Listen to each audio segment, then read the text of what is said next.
5 golden rules हमारे muscle बढ़ने के। तो भाई इसमें 5 किलो या 4 किलो वजन आप बढ़ा लेंगे तो हम लोग की लगता नहीं है कि मसल पंप हो गई, तो वो चेस्ट नहीं कर पाएंगे, टूटेगी नहीं। जब तक वेयर एंड टियर नहीं होगा तब तक कैसे हम जो न्यूट्रिशन लेंगे वो हमारी बॉडी बनाएगी। बॉडी ऐसा एक्सरसाइज नहीं होती। चलो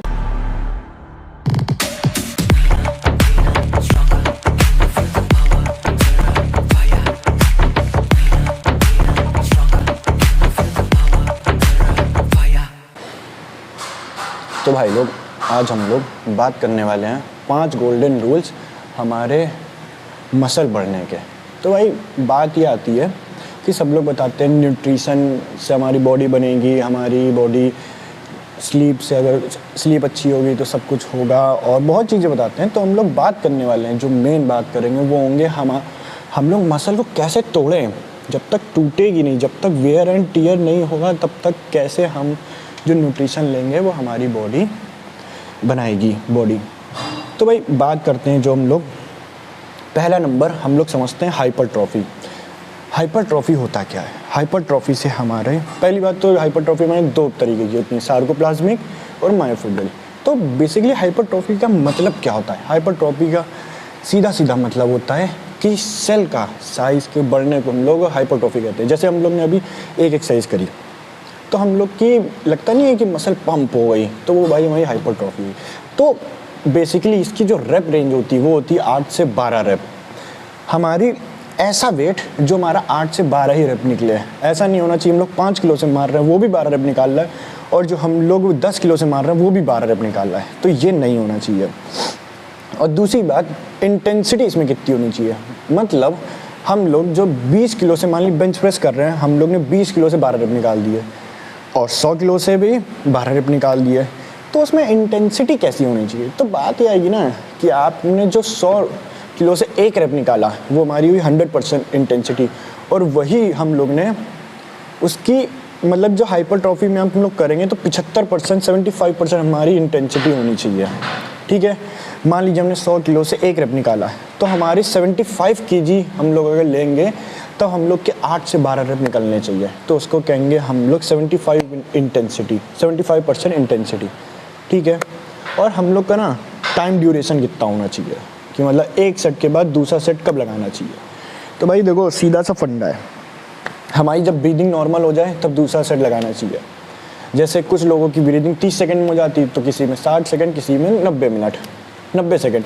तो भाई 30 सेकेंड, 60 सेकेंड, 90 सेकेंड के अंदर हम लोग की ब्रीदिंग नॉर्मल हो जाती है। ये नहीं होना चाहिए कि हम लोग कर रहे हैं और उसके बाद दूसरा सेट लगाने गए और ऐसे कर रहे हैं। ऐसा एक्सरसाइज नहीं होती।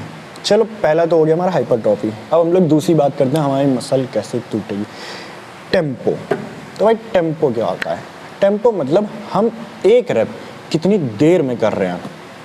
ठीक है, ये हुआ हमारा टेम्पो। बेसिकली हमारा जो एक टेम्पो होता है वो 6 सेकंड का होना चाहिए। मतलब एक रेप जो होता है हमारा 6 सेकंड का होना चाहिए।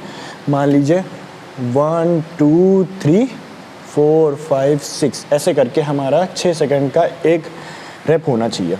ये हुआ हमारा टेम्पो। दूसरा, अब हम लोग तीसरे पे आते हैं। तीसरा होता है हमें जो ध्यान देना है वो होता है नेगेटिव रेप्स पे।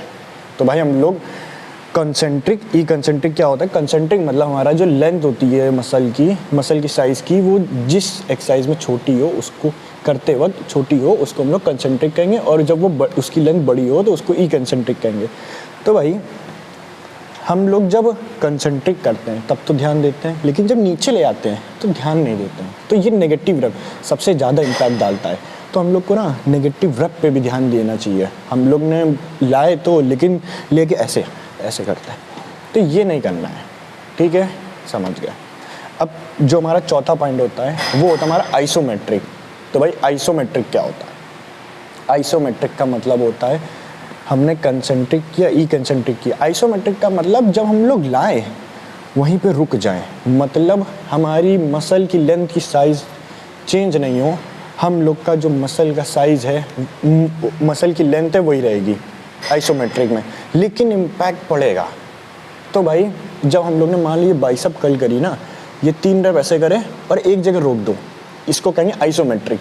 ये बहुत ज़्यादा इम्पैक्ट डालता है। ये सब चीज़ें आप अपने वर्कआउट में फॉलो करिए तो बहुत ध्यान। तो तो बहुत ज़्यादा इम्पैक्ट पड़ेगा आपके मसल के साइज़ को बढ़ने को। न्यूट्रिशन डालेंगे तो जाहिर सी बात है आपका साइज़ बढ़ेगा, लेकिन जब तक आप तोड़ेंगे नहीं मसल को तब तक कैसे बढ़ेगा।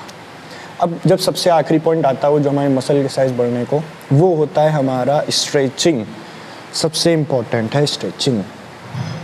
स्ट्रेचिंग करिए आप, स्टैटिक स्ट्रेचिंग, डायनेमिक स्ट्रेचिंग अगर नहीं करते हैं तो मान लीजिए हमारी आज हम लोग ने चेस्ट करी, तो आप जब तक उसकी स्ट्रेचिंग नहीं करेंगे ना तो आप 3 दिन बाद 4 दिन बाद वो चेस्ट नहीं कर पाएंगे, क्योंकि आपकी मसल फटीग रहेगी।